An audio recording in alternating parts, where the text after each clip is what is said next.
Yeah, it's a great honor to be here today and to present our results about defining hippocampal sharp wave ripples in humans using some rules from mice with high density probes. This is me during my neurosurgery residency in Germany, 2022, dreaming about neuromodulation. As a neurosurgeon, I'm very interested in advancing therapies for memory improvement. And I had read some rodent literature about sharp wave ripples as a biomarker for memory in the hippocampus. And actually in rodents, there were experiments showing that playing with sharp wave ripples can either deteriorate memory or improve it. So after a sleepless night on call and frontal disinhibition, I reached out to Yuri and asked if I can come and do a postdoc with him and study this in more detail.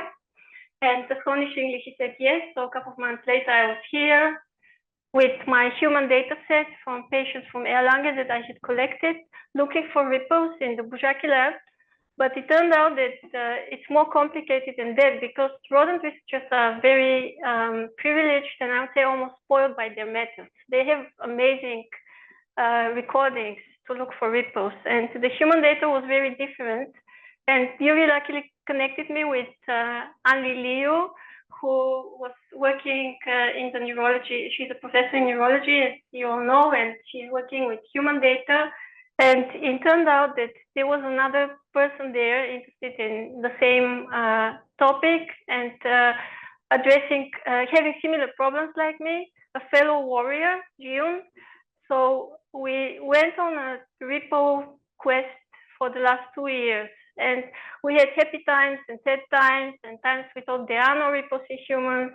And now I'm going to show you how it went. So first of all, I want to remind you why we think that sharp wave ripples, or why we believe sharp wave ripples are a biomarker of cognition in rodents. Because if you think of it, ripples are merely high frequency oscillations, like a pattern in the signal. But from rodent research, we know so much about their function and meaning. They know about their neuronal content. So we know that the sequence of neurons firing here during this ripple in the CA1 is not random. It actually represents a sequence that has been relived by the animal previously during an experience. So as you all know, when the animal is running on a maze, the neurons will fire tunes to the environment, so representing an experience. And the ripple is a compressed version of that happens during quiet states. So, for example, could be planning or remembering the experience, and most importantly, most of the ripples happen actually during sleep, replaying again and again the memory that needs to be stored in the long-term storage. So it's amazing how much we know about this simple pattern, right, from this experiment. And we shouldn't forget, though, that it still remains just a pattern, and we need to think about how we are detecting it. So usually what people do is they bypass the filter, the filter in the ripple frequency, which is around 140 to 220 Hertz, and they threshold for peaks. So we have a noisy environment though, so we're going to find other things. Imagine looking at the skyline and you're trying to find the Chrysler building. Are you going to threshold the height and every building you find is a Chrysler building? I don't think so. We'll find many other things. So same thing happens in the brain. And if we just threshold the signal, we will find oscillations in the cortex, because the ripple is basically an interaction between pyramidal neurons and interneurons. So we will find every time the neurons are firing together, we will have a high frequency oscillation. And even in the hippocampus, we will have other high frequency activity during awake behaviors like gamma oscillations and other broadband that we know is very different. And because it is a biological noisy system, we will have artifacts. If the animal is moving, if the equipment is picking up some noise. And then importantly, as we want to look into memory impairment and disease, we will have pathologic oscillations. So only 2 weeks ago, we had a talk from Christos about high-frequency oscillations in Alzheimer disease and in epilepsy. And we also have epileptic spikes in these patients. And epileptic spikes, some of you might think they look very different, but when we threshold the signal, we will pick them with our recording methods. So what do we do actually to separate the pattern? For example, when we're looking at the Chrysler building, probably first we're going to focus our search around 42nd Street. Then we're going to look at the vertical structure of the building, and we're going to identify a layer where we see some details that are characteristic for this building. And finally, we have to consider conditions, because imagine if it is foggy or it's raining, all the skyscrapers are gone in New York City, and we start seeing other buildings. And this is pretty much what we're doing also in detecting sharp wave ripples. So in rodents, we place our electrodes in the CA1 hippocampus where these events originate. And we can reproduce this structure, this architecture of the ripple, because we know that the ripple is actually only happening in cell layers, but below the cell layers we will have a negative wave. And we also we need some motivation. So we know the content of the ripple. This gives us a motivation to identify it from other patterns and to know that it is different. And finally, we have the brain state. So we're looking for ripples, or at least to define the ground features, we will be looking in sleep and quiet states to have less contamination. Now, what about humans? If we want to understand human memory, we need to be aware of the limitations we meet. So the way we can look for ripples in humans is in patients with epilepsy, because these patients sometimes need a surgical procedure with electrode implantation to look for the epileptogenic zone. And we have different types of probes that can be used in patients. We have cortical probes like ECOG and depth electrodes with big macro contacts. And sometimes we will also have research electrodes that allow us to study more details. And there are reports with all these methods in humans looking for sharp wave ripples by thresholding the data. Actually, the first report was in microwires, so similar detail like rodent recordings in 1999 by Anatol Bragin and Yuri. But there have also been reports in macro contacts in the hippocampus, and more recently, there have been described ripples in cortex in humans. So we have to consider, are we talking about the same oscillations when we report all these events? And then there are also, as I mentioned before, the artifacts and the gamma oscillations, and there are also the fast ripples in the epileptic spikes. So it is a complicated problem, and the community knows that. In 2022, the researchers looking at ripples in humans and in rodents gathered and defined problems in ripple detection that are especially prominent in humans. There were 6 problems, some of them including the activity I already mentioned, and then there were 2 more, behavioral state and recording detection. So behavioral state is especially important for human memory research because most of the experiments are done in behaving patients. So meaning the patients are performing a memory task, and we want to assess the correlation, for example, of ripples with how they're performing on the task. And there have been interesting results showing correlation. But as I mentioned, there is also a lot of gamma activity in the awake state. So we need better methods to differentiate between these two. And also the state in the human is not like in the mouse, maybe not so nicely separated, running and quiet, but the human is doing many, many things. So it is really difficult to identify when are we in which state and how fast we're switching. So maybe to begin, it might be easier to start looking at sleep in humans. And recording and detection is concerning the technical details of the probes that we're using. This is a recording from a depth electrode in an epilepsy patient. And we have the macro contacts that are very, very large. And here we have the microwires. So we can think of the macro contacts as if showing us patches of the environment with a lower resolution. So if they are not located on exactly on the Chrysler building, we might still be picking it up, but we might be completely missing it. And they don't give us so much detail. The microwires can give us detail if they're in the right position, but there is one special thing to note here. The most used microwires, they are placed randomly. So they are not in this nice architecture that we know from rodent probes. So we might have the detail, but we might have it scrambled. So we don't know where to look.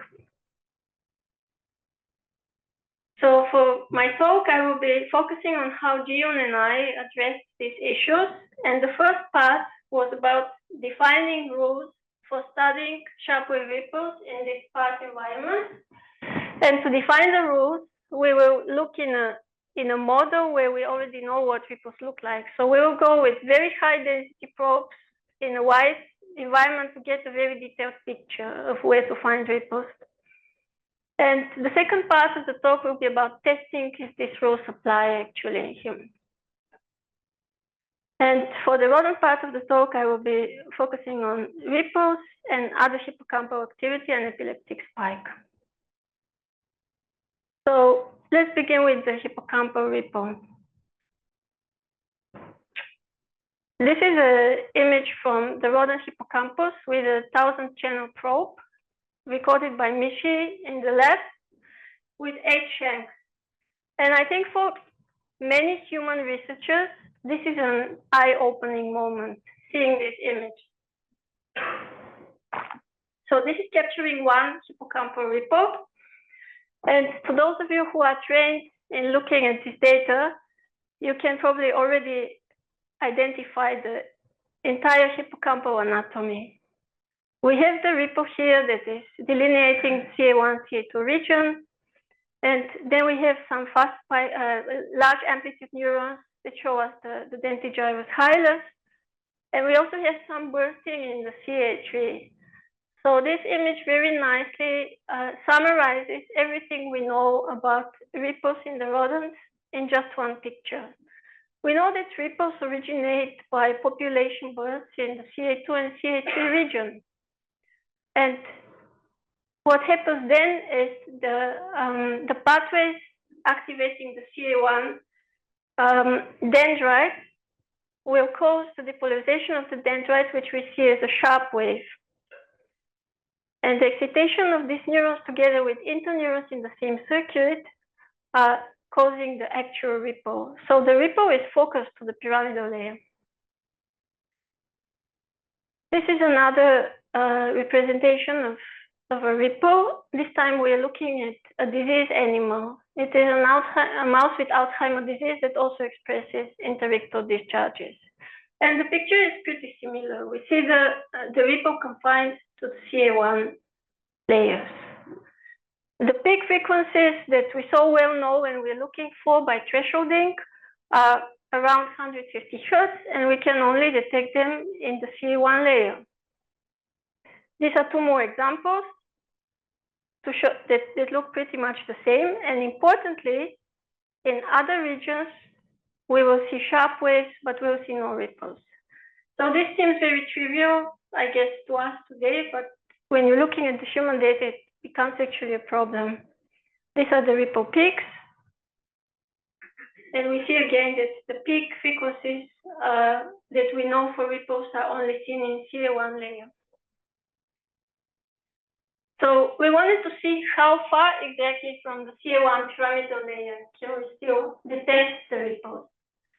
And for this, we looked not only at zero distance, but also at distances above and below. And we are still in the CA1.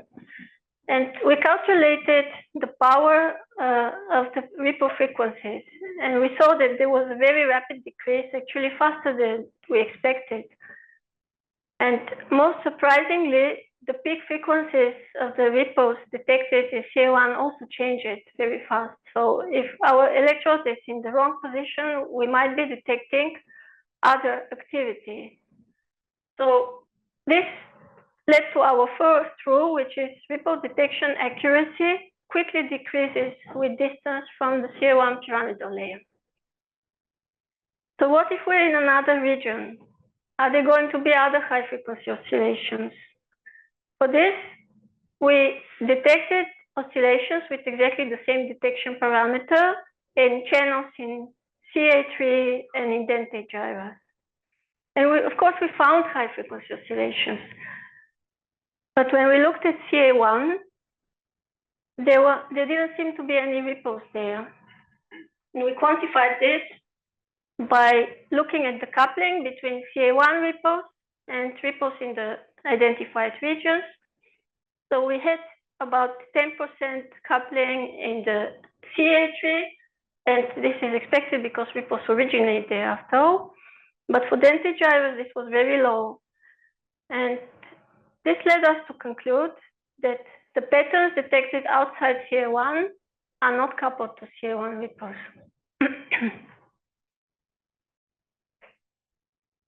So next, moving on to epileptic activity. I'm going to talk specifically about interictal epileptiform discharges. These are brief pathologic events that occur in the epileptic system, but can also be seen in Alzheimer's disease and in many neurodegenerative conditions. In this case, we're going to be looking at an Alzheimer's disease mouse model. And this model is good for studying specifically interictal discharges, or IEDs, as I will be calling them, because these mice don't have seizures. So if we were looking at an epilepsy model, we will have a lot of seizure activity that suppresses the ripples. We will have pathology, we will have hippocampal sclerosis, so everything gets even messier. This is why we picked this model. And here you see a sharp wave ripple and an IED coexisting in the same 1 second of the recording in ideal conditions in the CA1 region. Here is the first problem. When we detect these events, we will detect falsely ripples when we're looking at IEDs and vice versa. So in this example of individual automatically detected waveforms, you see that some events, the blue ones, were detected by IED detectors, but they actually look very similar to the ripples. And the gray ones were detected by both ripple and IED detector, even though they look so different. So it's really annoying, actually. And in the human, it starts getting even more annoying because we need to make up our mind in sparse conditions what is what. At some point, we were even thinking, so we were plotting these event waveforms with UMAP, and they all gathered in one cloud. So we were even thinking, okay, they're all in one spectrum. There's no way to differentiate them. And Marisol in Yuri's lab has shown previously in CA1 that the interictal spikes and the ripples, they actually share some mechanisms in CA1. They are both induced by inputs coming to the dendritic layers, as you can see here in the current source density plots, just IEDs are bigger. So maybe they are very similar. Maybe the epileptic network is turning some of the ripples into IEDs. At this point, we didn't know. And also they are populating the same brain state.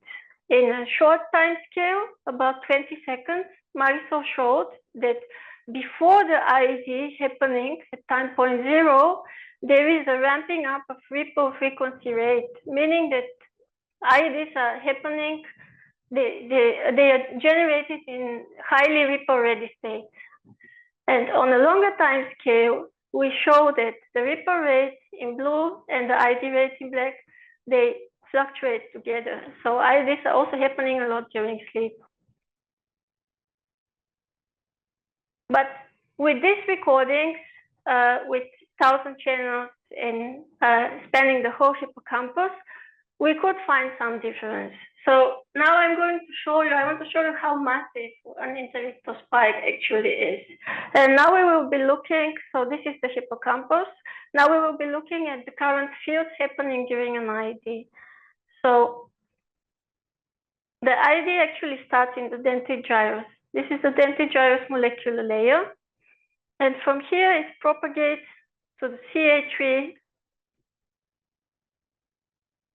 And from the CA3 it reaches the CA1. And here we can recognize the pattern with current sinks in the dendritic layers and current sources in the cell layers, in the pyramidal layers. Here again, it's probably easier to see, beginning in the dentate gyrus. So in the beginning, the IED is respecting the anatomical pathways, but then it takes over the whole network. And then when we look at the waveforms, they are very different and they're different everywhere. So this is a very massive event, and it is characterized by a broad increase in frequencies and also sharp waves and spikes. So we didn't find, except for very few locations in the CA1 pyramidal layer, we didn't find ripples during the IEDs. So they are spikes and waves. And the frequencies were stable across layers. Even though these frequencies were lower, their power, their magnitude made them detectable by thresholding. So we identified some rules or some features that would help us later when we look at human data to differentiate these two types of events. And most importantly, the ripples would have ripple cycles, and the IEDs would have a single sharp peak followed by a wave. In the frequency domain, we have a narrow band frequency increase, and for the ripple, and for the IED, we have a broad band increase. And IEDs we would expect to see in many regions simultaneously, even in the human recording. So the third rule is epileptic spikes and ripples can be separated by waveform patterns. Now coming to testing. So for the testing, we're going to move to epilepsy patients. For this study, we used data from 13 patients with temporal and extratemporal epilepsy. And in the extratemporal patients, even though we have probes in the hippocampus, we expect to see less IEDs. So we expect the hippocampus to be more normal. And we used the Benke-Fried probes that I showed you a little bit earlier with macro and microwires. And we excluded all the extra hippocampal contacts. We looked only during sleep to eliminate some of the problems I already mentioned. And there were many steps of this process. This is our final pipeline that we used. I'm going to go through it in a bit, but in the beginning, we started by picking a channel, thresholding the signal, and manual curation of the waveform, so deciding what is ripple and what is not. And the other steps followed by applying our rules. So when we started, we looked at 39 channels and we identified about 60,000 events. And when we were looking through them, none of them looked like ripples. After including all these intermediate steps, we ended with 12 channels with ripples. So most of the channels we didn't detect any, and we had about 6,000 events. So you can imagine why in the beginning, if we were going to see ripples in only 1/4 of the channel and only 10% of the cases, why we thought that there are no ripples in the human for some time. All right, so now we start applying the rules. And the first one was ripple detection accuracy quickly decreases with distance from CA1 pyramidal layer. So how do we test this in the human? I already told you it's a sparse recording. We still have some methods to identify layers if we like to. We don't usually use them because they're not so precise, but we can look at the CT scan of the patient, identify the microwire here, and then merge the CT scan with the MRI scan and identify the position that we have marked before. So we will have a coordinate of the contact position. And then we can use automatic hippocampal field segmentation to give us an idea what are the subfields. It's not ideal, but it gives an idea. So we did this for all our patients and channels. We detected ripples and checked, and most of the channels were indented gyrus, CA1 and subiculum. And we checked which are the ripple positive channels. So first we looked at macro contacts, because for macro contacts, it is easier to locate the contact to be more sure. And we looked at CA1 and subiculum, and some of the channels had ripples in CA1 and subiculum. Whereas in the dentate gyrus, we only had 2 channels, but there were no ripples there. Why do we have so few dentate gyrus channels here? Because when you look at the probe, we are trying to place the first macro contact in the CA1. So most of the contacts will be in CA1, not in dentate gyrus. But the microwires, they protrude in front of the macro. So if this probe is actually not placed correctly, it should be a bit shifted to the left. So then the microwires will be in dentate gyrus and in other regions. And this is why we have more microwire contacts in dentate gyrus, and we didn't see any ripples on them. But again, in the CA1 and subiculum, we saw ripples. So this was the first confirmation. But we wanted to have another more objective rule. And here, from this one, we decided to include the first part in our pipeline, that if a channel is on dentate gyrus, we can exclude this channel, at least later. But we wanted to confirm this with something more objective. So for this, Gion looked at the power spectral density of channels where ripples have been automatically detected. And if you remember from the rodent, I showed you that the power in the ripple band decreases very quickly with distance from the CA1 parameter layer. So we would expect on channels that are not correctly positioned not to see any power. Here are 2 examples of a ripple positive channel, ripple negative channel, and we see this nice peak in high frequency activity in the first case and not in the second. Then what Gion did was she looked at all our channels, and there was a clear cut below and above 60 Hz for the channels that we used. The next step was to test other channels with the higher frequencies, the ones that are detecting the ripples, and this turned out to be the case. So let's start with the low frequency channels. There was only 1 case of these channels that events were detected, and there were only a few, so probably they might not be real ripples. Whereas in the channels that showed peaks above 60 Hz, around 50% had ripples lately revealed. And this turned out to be very helpful also, especially for analyzing the microwire data, because in the microwire data, as I showed you, we don't know the exact position of the wires. So to identify which wire to use for detection, before that we were scrolling through the data and looking for ripples and then deciding. But now we had an objective parameter that we could use.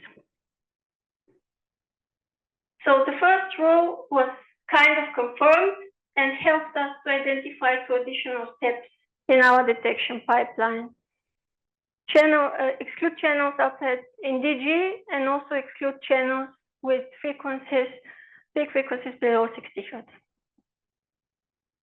Now the second rule was patterns detected outside CA1 are not coupled to CA1 ripples. Now we kind of showed this, we already showed that we didn't find any ripples outside CA1, but this is only partially true. And the problem here is a technical one, and the problem are macro contacts. So just to give you a relation between the macro contacts and the microwires, they are 20 times bigger, and they are sampling from huge areas, many thousands of neurons, as compared to microwires. So macro contacts, even if placed outside the CA1, might still be sampling CA1. On the other hand, because they're sampling from different regions that are maybe at the moment expressing different activities, the signal will be low pass filtered. So maybe we cannot even detect ripples on this contact. So to test this, we looked at the coupling between ripples detected on macro contacts and microwires. And the good news was they were coupled in some cases. So all our patients that had ripples on the microwires also had ripples on the macro contacts, as shown here. So this means that macro contacts can catch the ripples, which is great news. This is an example where almost all the microwires were coupled to the macro. But then there were other cases where the ripples and the ripples on macros and micros were not coupled, or there were no ripples on the microwires. And this is an example. We have a macro ripple, but no ripples on the microwires. So what could be happening here is that the microwires are not in the CA1. And this is probably the case because we also don't see any peaks in the power spectral density. So if you look at this illustration, probably the microwires are protruding and the macro is in the right position. So the conclusion is that the macro contacts, because they're sampling from a broader area, they might be able to detect ripples even though they're outside the hippocampus. And indeed, we had two contacts in neighboring white matter, but the microwires are more local and more specific. So the second rule was not necessarily true for the macro contacts. Now coming to the third rule, epileptic spikes and ripples can be separated by waveform patterns. So we had to do this in the beginning to start with. We had to decide what is a ripple and what is not. This is our manual curation. And here you see examples of events that were identified by automatic ripple detection by thresholding. And the blue events are the ones where we decided to accept them as ripples, and the gray events are the ones where we rejected them according to our criteria.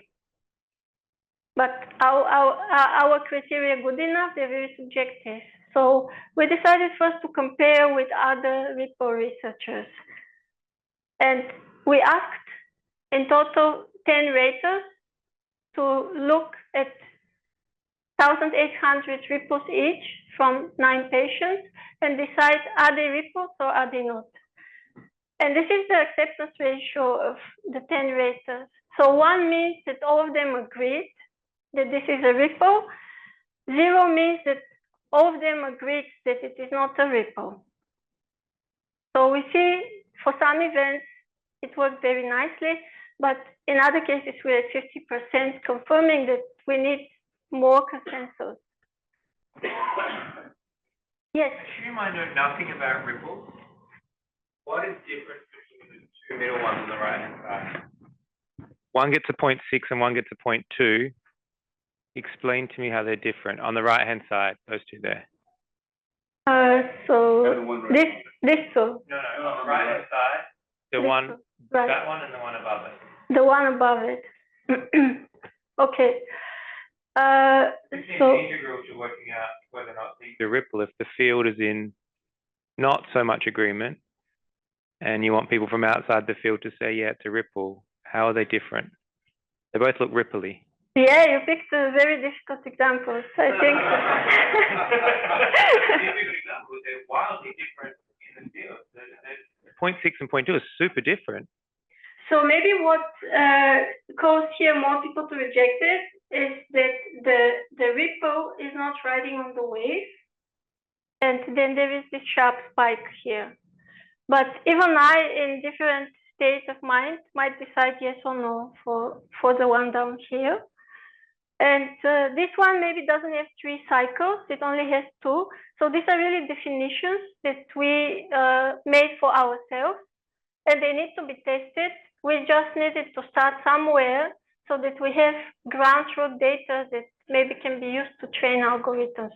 But it's, I mean, this is great. I'm glad you asked, because this is the whole dilemma. So these events, they don't look very different. So what we can say from here is maybe that the upper row are ripples, and everybody will agree. And the lower row, or maybe for this one, someone said yes. So these are definitely not, we can exclude. But the ones in the middle, I don't think with the human methods it's even possible to say, because we need the architecture and we need other features to decide. So yeah. So to follow up on that real quick, do you have test-retest for these 10 raters? If you show them the same waveform, do they make the same call? I don't have this for the other raters, but I know for myself, like I already said, that sometimes I'm asking myself, why did I rate this as ripple? So I guess, so there were 1,000 ripples that were presented to the 10. Yeah, so it seemed like it would be useful to repeat the same ripples in that data set and see how accurate people are. Because that would give us context if 0.6 and 0.2 are reliable numbers, or if we should trust nothing but ones and zeros. Yeah, I think that's a great point. Personally, I think that we have learned from this that we cannot trust subjective rating. So if what we would gain is if we redo the experiments, maybe we will confirm the top line and the bottom line, but not the middle lines. So we need other methods. But that's a good point. So I might have missed it when you were going through like the Mishi data and, you know, ideal conditions in a rodent and looking at a bunch of different channels. Did you look at just network spiking activity? You're going to see those nice little streaks of spikes that are happening during ripples. Do you use that as one of your criteria? You mean in the rodent or in the human? Actually both, but like starting with the rodent. Yeah, so starting with the rodent, the way we do is after the automatic. So the first step is actually the location. We look at the data and we identify the best channel in pyramidal layer. So already our detection accuracy will be very high. And then we still go manually through the data. And because we have the whole profile, it's very easy to say if it is a ripple or if it is just something we see on this channel. And we don't have this in the human. Well, I'm just saying, yes. I'm just saying, as one of your 7 requirements or so, network spiking activity, do you examine that as a requirement? Because with the Benke-Fried, you can also get some spiking activity too, and see if. We tried this in the beginning, but it turned out not to be helpful. So this is one of the first things we tried. We even tried to look at channels that have more spikes identified, because the argument is this would be in pyramidal layer, but it wasn't helpful at all. So that's why we gave up on it. From Mike and David. So if you do exactly the same experiment with rodent ripples, do you feel confident in a ripple in a rodent? You know a ripple is a ripple, and if you ask 100 people to look at 1800 thing, do they always detect a ripple? Because if they don't, you can't do this in human, right? Because it doesn't mean anything, yeah? Because you don't even know in rodent that they can detect or that the algorithm can detect. Right, so in rodents, I think the accuracy will be higher depending on the lab. So there are rodent labs that are reporting sharp waves. But I think this is just, I'm not claiming that because the other races agreed with us, this is the method. This is actually an example of how this is not the method. So this was to show that the criteria that we define, like for example, if we have this many ripple cycles. Like in this case, I think this very nice case, and the confidence is great. If we have an epileptic spike, everybody will agree that this is not. So maybe we can take these two extremes and go from there.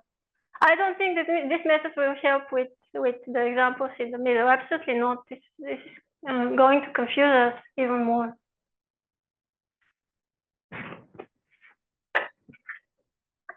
Are those examples from the seizure onset zone? The electrodes are in the hippocampus in temporal lobe epilepsy patients, right?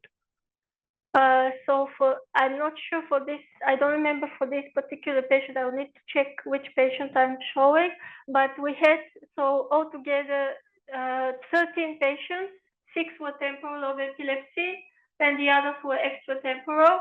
And in both groups, we found equal amount of patients with ripples. And also there was no correlation whether these patients had the seizure onset zone in the hippocampus or somewhere else. So these were things we tried on the way. We were like, okay, it's the hippocampus sclerosis can explain why some have and others don't. The number of interictal spikes, all this didn't explain it. But we know that in temporal lobe epilepsy, CA1 is heavily damaged, right? In some of the cases. Do you think that that contributes to the fact that we don't see ripples, or you see variability in how ripples look like, or do you think that's the case? Because in the mouse, for instance, APPPS1, they don't show much of hippocampal sclerosis or at all, right? That's a great point. So usually when we implant patients for epilepsy, it's because we see no lesion on the MRI. So if the patient has a very pronounced hippocampal sclerosis, we usually don't have recordings from these patients. And I think from all of our patients, one had a little bit of changes on the hippocampus, but most of them were extrahippocampal lesions. Okay. Otherwise, of course, there is additional variability. So, do you capture ripples in channels that are presumably normal tissue? Or you didn't look at those, right? What do you mean? So there were channels that were probably in the seizure onset zone or areas that you would like to look at, but were there any other channels that were a bit outside, you didn't see epileptiform activity, but you captured ripples? Yeah, some of this, okay. Yeah. I think one or two patients didn't have a lot of epileptiform activity. And of course, all the frontal patients, it's propagated there. Okay, thanks. All right, so everybody thought already this was not a good method.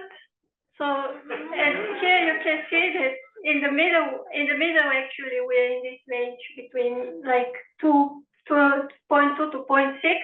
So people did good on agreeing that 30% were definitely not ripples, and another 30 were definitely ripples, but the rest was completely not possible.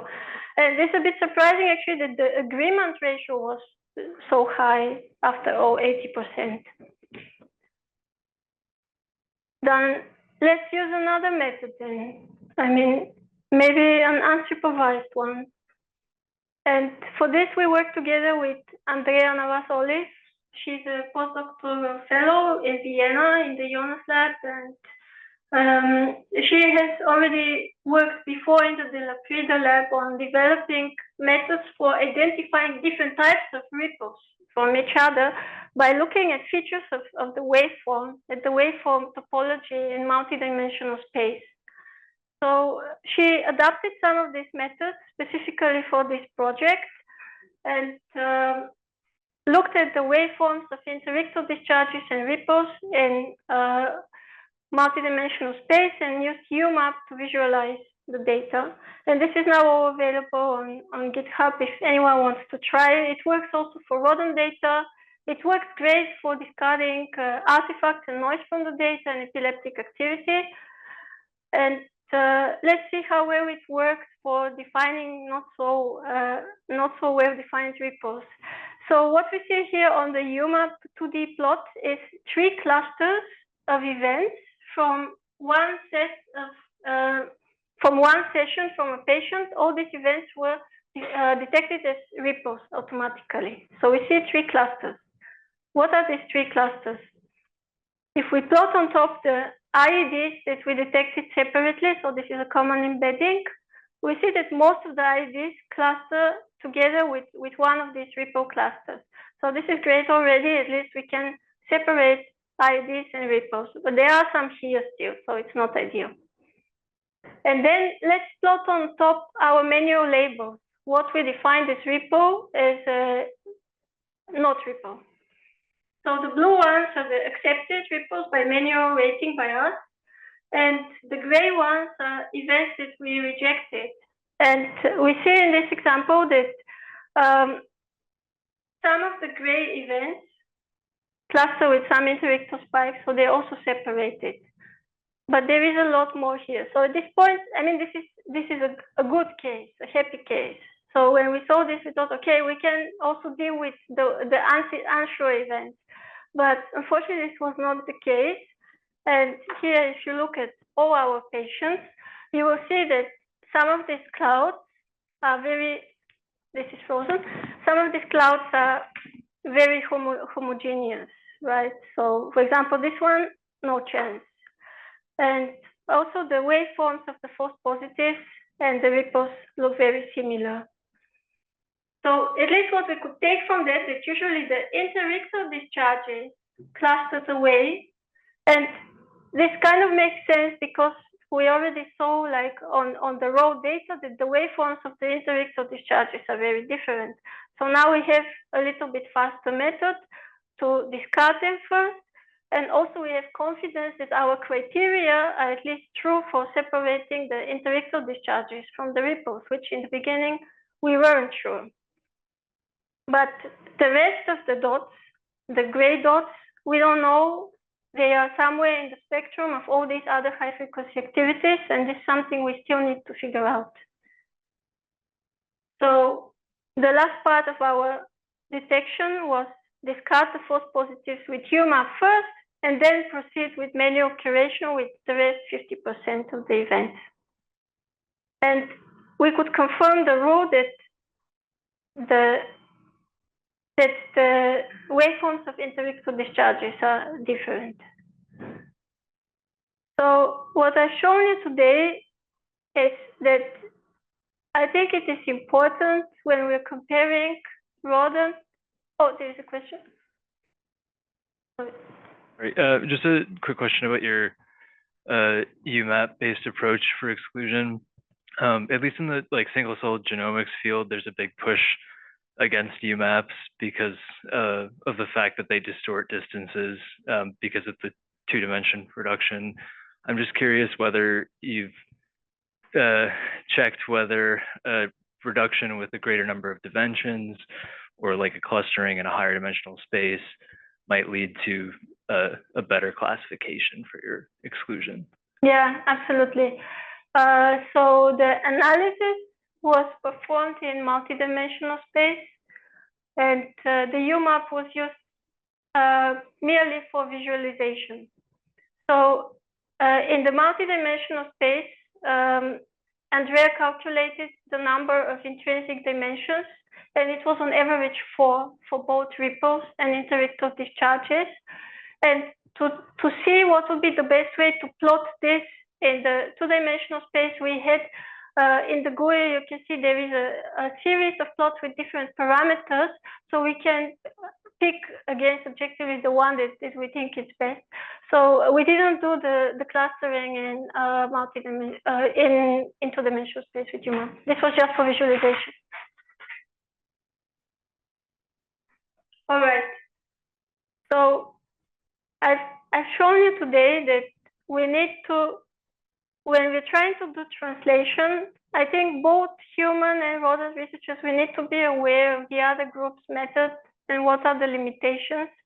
And I think we should consider this when we interpret data from the other group, because I came here with a very naive idea of how I will apply ripples for memory repair, and I spent 2 years trying to detect them.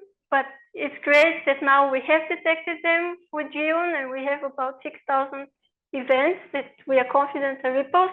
So now I think we can go to the next step, which would be using machine learning algorithms to try to classify ripples. That would be like more people will believe.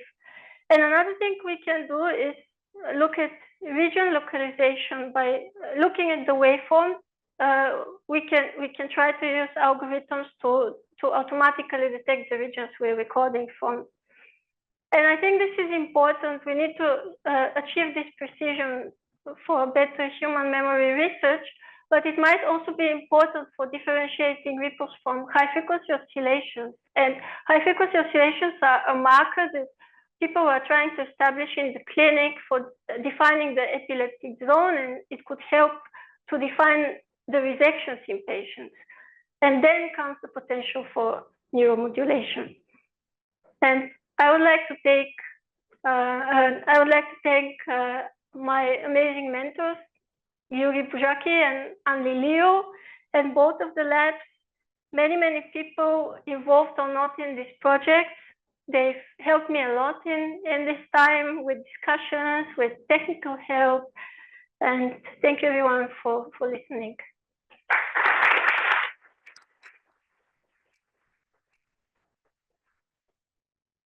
And next week, Justin will be presenting from the Showroom Lab.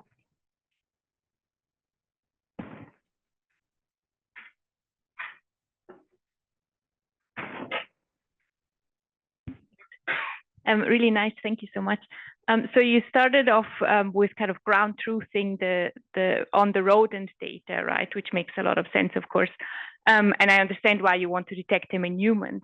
But are there any other species like non-human primates where you could take data from where you don't have just a subset of epilepsy patients and maybe get a cleaner data set that would make it easier to compare between the species? Right, there are a few studies in monkeys. We haven't tried to compare our data to those, but it might be a great intermediate point, because what is known in monkeys is that the ripple oscillation is lower frequency, so more similar to humans. So this is a good indicator also that there would be similarities.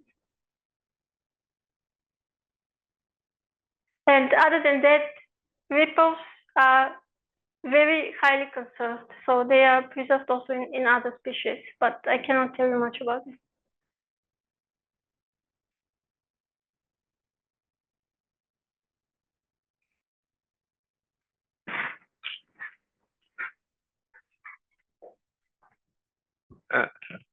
Interesting talk. May I ask some provocative questions? Imagine you can detect ripple in humans with, let's say, 90% confidence.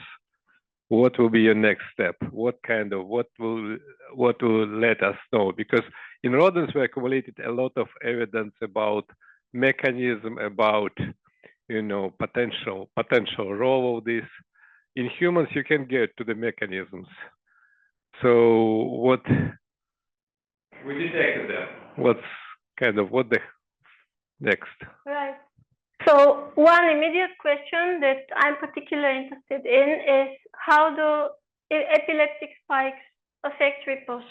So if we can detect them in humans and we already know their relation to memory, now we have a biomarker that we can use to measure memory decrease objectively, right?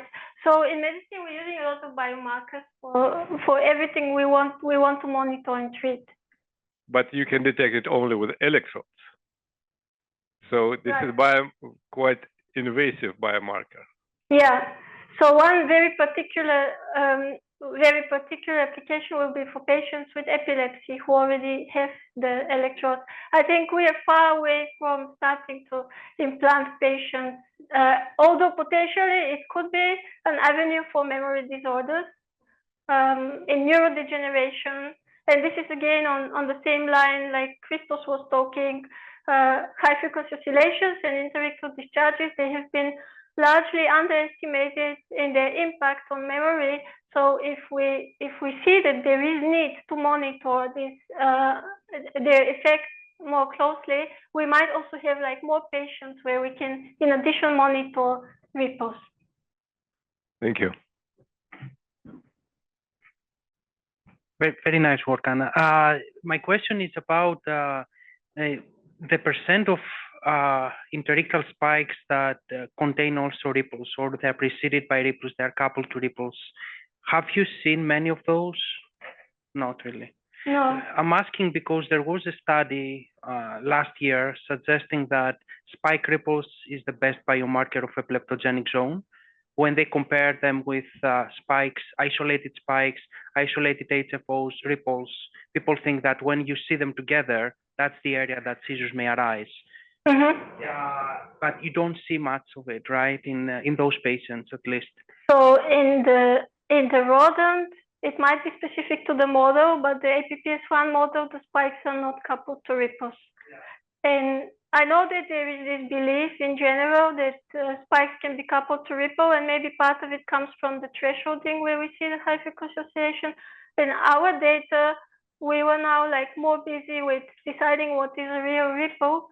So this would be the next step to see. And this is also a great point, important for the humans to see, to differentiate a ripple from a spike ripple, because the one could be marker for epileptogenic zone, but the other one is just a marker of memory. And this is why all the studies trying to use spike ripples as a marker are probably failing for resection. And my other question is about, you saw that the spike rate follows to an extent the ripple rate, right? In the mice, yeah. Do you see, like, if there is a lot of spiking, that ripples are depressed or numbers or suppressed, sorry, or you don't see like many in the human, in the animal? In the animal, we do, yeah. So this is what Marisol showed in the Alzheimer model, that there are less ripples, and also what Jennifer has shown, Jennifer Gelinas has shown this in epileptic rats, that the spikes lead to decrease in ripple rate. In humans, do you see that also? Or? In humans, there is one study from Anli's lab, from Simon Hennin, showing an immediate during behavior that after interictal spike, the ripples decrease.